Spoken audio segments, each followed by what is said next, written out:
Parents kicked me out for my pregnant sister and her BF. Years later they begged me to support her after he abandoned her. Hey there, folks. Let me take you back about 5 years to when I had just turned 18. That's when my parents told me to pack up and leave. Why? Well, apparently, my sister's boyfriend needed my room more than I did. Yep, you heard that right. They kicked me out so he could move in. A little backstory: I'm 23 now, and I've got an older sister, Monica, who's 4 years older than me. When Monica was 22, she ended up pregnant by her boyfriend. She'd been living on her own for a bit, but since she wasn't making enough to handle rent and raise a baby, she moved back in with us. 3 months into her pregnancy, Monica decided her boyfriend should move in too. She was convinced it was essential for their baby's proper development to have him around. Don't even get me started on that reasoning. Now, I wouldn't have cared much if it were just Monica moving back and family is family, after all, but having her boyfriend join us? That felt like asking too much. Our house wasn't exactly spacious, and squeezing in one more person, especially someone who wasn't family, seemed pretty unreasonable to me. At first, I assumed my parents would say no to her request. I mean, why would they agree to such a thing? But boy, was I wrong. A couple of months after Monica moved back, my parents sat me down to let me know that they were planning to let her boyfriend move in too, and that I'd have to give up my room. I was stunned. I remember asking, so where am I supposed to sleep then? That's when they dropped the bomb. They didn't just want me to give up my room, they wanted me out of the house entirely. Their reasoning? I was 18, and in their words, it was time for me to leave the nest. Sure, I wasn't in college at the time, I'd taken a gap year, but I wasn't ready to move out. This was my home too. Why should I have to leave just because Monica decided to have a baby and wanted her boyfriend to move in? It felt so unfair. I tried reasoning with them. I even suggested Monica and her boyfriend share her room, but they shut that idea down immediately. According to them, her room was too small, and as her pregnancy progressed, she'd need more space. Then I proposed that maybe he could sleep in the living room. Nope, apparently, he had some kind of back injury that made that a no-go. Desperate, I even offered to take the couch in the living room myself, but they dismissed that too, saying it wouldn't be appropriate to have someone living in the common area. At that point, it was clear they weren't interested in finding a compromise. They just wanted me gone. I was heartbroken and furious. I couldn't understand how my own family could treat me like I didn't matter. Monica's demands seemed so entitled. She wanted her boyfriend to move in, have his own room, and for me to be the one to sacrifice everything for it. The day they told me to leave, I had a massive fight with them. I called them selfish, disgusting, and said I never wanted to see them again. Then, I packed up my things, called a couple of friends to help, and left. Within 3 days, I'd reached out to my grandparents. My mom's parents were hesitant to take me in. They had their hands full since my grandpa was really sick, and my grandma was already overwhelmed. So, I ended up moving in with my dad's parents instead. When I told them why I'd been kicked out, they were livid. They gave my parents a piece of their mind and cut ties with them entirely. Despite their support, I was deeply depressed. I'd always thought I had a good relationship with my family, my parents, my sister, but their actions completely shattered that belief.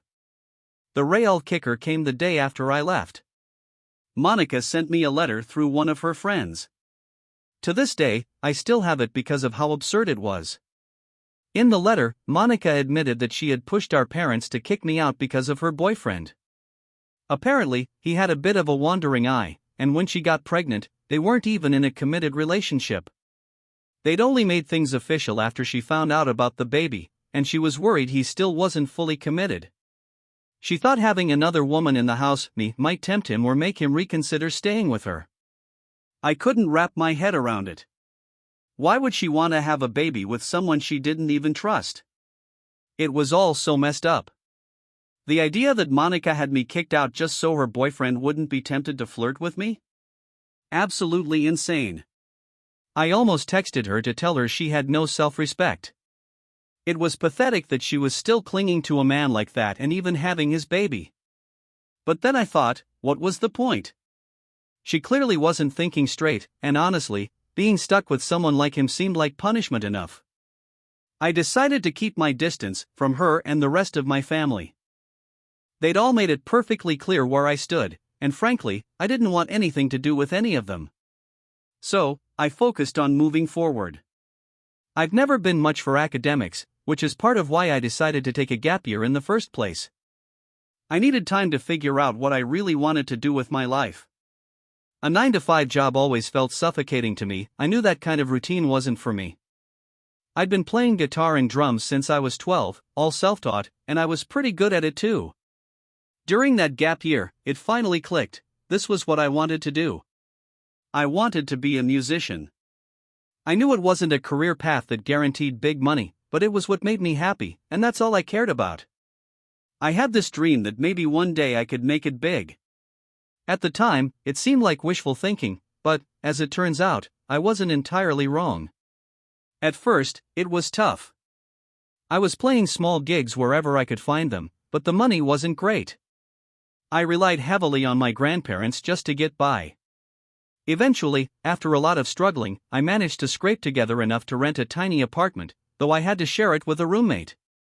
Slowly but surely, I started landing slightly better gigs, and things began to look up. The real breakthrough came earlier this year. I auditioned for a gig with a music producer, someone pretty big, though I won't name names, and I got it. I'll be playing guitar for a few songs in a film soundtrack. Not only is it an incredible opportunity, but I'm also being paid really well. I've already received part of the payment in advance, which allowed me to move into a better apartment. Once the project is complete, I'll get the rest of the payment, and I'm optimistic this will lead to even more opportunities. I hadn't told many people about this, just a few close friends and my grandparents. I hadn't even posted anything on social media yet because, well, nothing in showbiz is ever certain. Somehow, though, word got out, and my parents found out about it. 2 days ago, they showed up at my door. I had no idea how they even found my address, and seeing them there was such a shock that all I could do was stare. They congratulated me and said they wanted to make things right. Not because they missed me, of course, but because they needed my help. Apparently, Monica's boyfriend walked out on her 2 years ago, and now that both of my parents are retired, they want me to step in and support my sister and her kid. I didn't even invite them in. I was too stunned to do anything but listen. They told me Monica was struggling to keep her flower shop afloat, something she started with a friend after her baby was born. Between her failing business and the meager child support she gets from her ex, she's barely making ends meet. My parents were hoping I'd step up and help her out financially, especially now that I'm doing well for myself. The whole thing was so laughable I couldn't help but laugh right in their faces. They talked about how we're still family and how we needed to be there for each other, but the irony wasn't lost on me. They hadn't been there for me at all. In fact, they'd gone out of their way to show me that I didn't matter to them. And now, they were here, asking for my help, not because they cared about me, but because Monica was in trouble. Her boyfriend had left her, and now she was paying the price for her own decisions. I couldn't help but think back to that letter she sent me after I moved out. She'd known all along that her relationship with him wasn't solid, but she still chose him over me. And now, here she was, stuck in the mess she created. After a moment of shock seeing my family on my doorstep, I told them to wait outside and went back into my house. I grabbed the letter Monica had sent me all those years ago, the one I'd kept tucked away as a reminder of everything that went down. I stepped back outside, handed it to her, and told her to read it aloud to our parents so they could understand exactly why they'd kick me out. Monica's face turned as red as a stop sign. She refused to read it, so I took the letter back, unfolded it, and read it aloud myself. When I finished, there was a long, uncomfortable silence. My parents looked shocked and embarrassed, as if they were just realizing how easily they'd been manipulated. And Monica? She looked like she wanted to disappear. It became clear my parents were furious with her, not just for how she treated me but for the position she'd put them in. She had known, deep down, that her boyfriend wasn't the right guy, yet she had placed all her faith in him anyway. Now, not only was she left struggling, but she'd also dragged our parents down with her. I didn't mince words. I told them that whatever mess they were dealing with now, they fully deserved it. Especially Monica.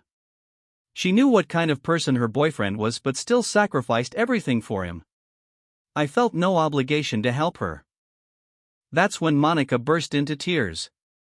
Through her sobs, she tried to defend herself. She said she'd been in love and was just trying to make things work for the sake of her baby. She admitted she hadn't been thinking straight at the time. She was desperate to keep her boyfriend from abandoning her and the baby, so she made the decisions she thought would hold things together. She begged me to show some compassion, saying it was cruel to blame her for everything now. I had no response to that. Instead, I shut the door in their faces and told them to leave. Since then, Monica's friends have been blowing up my phone with messages. They accused me of being heartless, saying she hasn't stopped crying since I told her this was her fault. But honestly, I don't feel bad. Update 1: After thinking it over, I've decided I'm not apologizing for anything I said. Reading through the messages I've received only reinforced my feelings. Monica's actions weren't just unreasonable, they were downright absurd. She made her choices, and now she has to live with the consequences. Trying to guilt-trip me into helping her isn't going to work. If she thinks getting her friends to gang up on me will make me apologize, she's wrong. Someone had to set her straight, and that someone was me. She had the audacity to show up at my place, asking for help after everything that happened because of her. That's not just bold, it's delusional. To be fair, my parents aren't blameless either. They're just as much at fault for letting things escalate to this point. But none of this would have happened if Monica had used a little common sense. I've worked hard to get where I am today, and I'm not handing over my hard-earned money to people who don't deserve it. Monica still has her flower shop, even if it's struggling. She needs to stop acting like she's a charity case and figure out how to make it work. The thing is, my parents and sister have always been the type to lose their minds the moment things get tough. They act like the world is ending whenever there's a bump in the road. I remember back when I was in middle school, my dad lost his job because of some company crisis. Instead of staying calm, my parents borrowed a bunch of money from my grandparents even though they had savings and my mom was working. They never even bothered to pay it back. Now they're doing the same thing, except this time it's about Monica's failing business. But unlike my grandparents, I don't feel any obligation to bail them out. Monica can figure it out on her own or look elsewhere for help. I'm not interested. Update 2: Last week, my family showed up at my door, and then Monica's friends started spamming me with messages, calling me insensitive and demanding I apologize. I didn't, of course. I'd been busy with work and other gigs, so I didn't hear from them for a while. But last night, just as I was getting home around 10 p.m., my phone rang. The number wasn't familiar, I thought it might be a work call, so I picked up. It was my parents. They told me they'd been thinking about everything and had decided to cut Monica out of their lives. I was stunned. I didn't know what to say because I hadn't seen that coming. When my parents called me to tell me they'd cut Monica out of their lives, I was initially confused. I had assumed Monica was the one seeking my help, not them, so I didn't understand what they stood to gain by disowning her. Sure, I told them it was great news, but I also made it clear that it didn't change anything between us. I couldn't forgive or forget how they treated me. Even though years had passed, the emotional wounds were still fresh. I'd built a good life without them, and I wasn't about to let them back in. If anything, my peace came from having no contact with my family, and I didn't see how anyone in my position could just move on from something like that. Had my relationship with them always been rocky, maybe I would have handled being kicked out at 18 differently. But it came out of nowhere, blindsiding me completely, and I'd struggled with it emotionally for a long time. Accepting what happened took years, and now that I wasn't about to undo all that progress. I told my parents that their relationship with Monica, or lack thereof, meant nothing to me. I didn't want a relationship with any of them, period, and that was final. I was about to hang up when my mom stopped me. She said they'd done what I wanted by cutting Monica off, so now I owed it to them to rebuild our relationship and be there for them. That left me baffled. What were they even talking about? When I asked them to elaborate, they explained that they assumed I read Monica's letter to expose how she manipulated them into kicking me out. They were right about that much. But then they went completely off the rails. Apparently, they believed the reason I revealed the truth was so they'd cut ties with Monica and I'd be willing to reconnect with them. And, more importantly, they thought I'd help them out financially now that they were retired. I was floored. I had never hinted at anything of the sort. If they'd jumped to that conclusion, that was entirely on them. I told them as much, but they weren't having it. They started yelling, accusing me of misleading them and demanding that I promise to support them in the future. They complained about how much money they'd spent bailing Monica out, covering her bills, raising her son, and said they hadn't saved enough for their own retirement. Since they couldn't turn back the clock, they claimed they had no choice but to rely on me. They were appalled that I was refusing. The whole situation was so ridiculous I decided I'd had enough. I hung up on them mid-rant and blocked their number. At this point, I've resolved not to answer any calls from numbers I don't recognize. I'm even looking into apps that can block unidentified numbers entirely because I'm just done with my family. I've also spoken to my grandparents, and they fully support my decision to cut my parents and Monica out of my life completely. Things have been a mess ever since I opened the door to them that day. Looking back, I wish I hadn't. It feels like they've latched onto me and won't let go. Update 3, something funny and a little sad happened today, and I feel like I need to share it. It's been 2 weeks since my parents last contacted me. After I blocked their number, they didn't try reaching out again, apart from one email they sent 2 days later. In it, they said they'd only follow through with cutting Monica out of their lives if I promised to take care of them in the future. Honestly, it's pathetic. The fact that they're willing to disown Monica just to secure their retirement shows how disloyal they are even to their own kids. They're terrible parents, and I can't say I feel bad about what happened today because, honestly, all 3 of them are just awful people. Anyway, I've been busy these past 2 weeks and haven't had any contact with my family. But this morning, while going through my emails, I noticed one from Monica. The email I received from Monica this morning was a masterpiece of arrogance. She wrote that she was ready to forgive me for saying she deserved what happened. According to her, my words came from a place of bitterness and hatred, but she, being surrounded by love and kindness, could rise above it. She claimed she had her friends, her family, and most importantly, our parents to rely on, unlike me, who was apparently bitter and jealous of her support system. The nerve of it was hilarious. She had no clue our parents had been planning to cut her off completely in hopes of winning me back. I couldn't resist. I took a screenshot of their email where they'd said as much and sent it to her as a reply. I didn't even bother adding a message. I figured the truth would speak for itself. It's sad, really. If Monica, my parents, and her friends pooled all their resources, they'd have enough to get by. But they're greedy. The moment they see someone doing even a little better, they start scheming to get a piece of it. First, they drained my grandparents, who were smart enough to handle their wealth wisely, and now they've turned their sights on me because I'm doing better than Monica. It's crystal clear none of them truly value one another, and I think they all deserve to see it. Update 4, so, a lot of you were curious about what happened next. I don't have contact with my family anymore, but trust me, the fallout has been intense. After I sent Monica that screenshot, she went straight to social media. She posted this long, emotional rant about how she'd always trusted the wrong people and never thought her parents would betray her like this. Honestly, I can't blame her for being upset.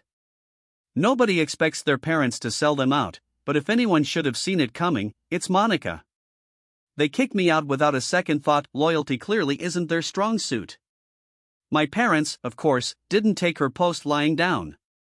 They clapped back with a post of their own, saying Monica had been freeloading off them for years. They insisted they'd supported her without question, but there's a limit to everything, and she couldn't expect to live off them forever. Now they're locked in a ridiculous social media war, airing their dirty laundry for everyone to see. It's embarrassing, to say the least. The drama has been terrible for Monica's flower shop. Her reputation is taking a hit, but she doesn't seem to care. She's more focused on settling the score with our parents. Honestly, her lack of foresight is probably why she's not successful. She's always been about short-term goals, never thinking long-term, and this is no exception. Meanwhile, my grandparents and I are just sitting back and watching the chaos unfold. It's like a live soap opera, and the best part? Neither Monica nor my parents have dared to drag me into it publicly. They probably know that if I got involved, all three of them would end up looking far worse. I have no intention of engaging with any of it. They're all just seeking attention and sympathy, but so far, no one in our extended family is falling for it. In fact, most of our relatives are steering clear of them altogether. They're oblivious to the fact that their antics are backfiring spectacularly, but that's not my problem. As for me, my life is great. I've moved on, I'm doing well, and I don't need their drama dragging me down. At the end of the day, that's what really matters.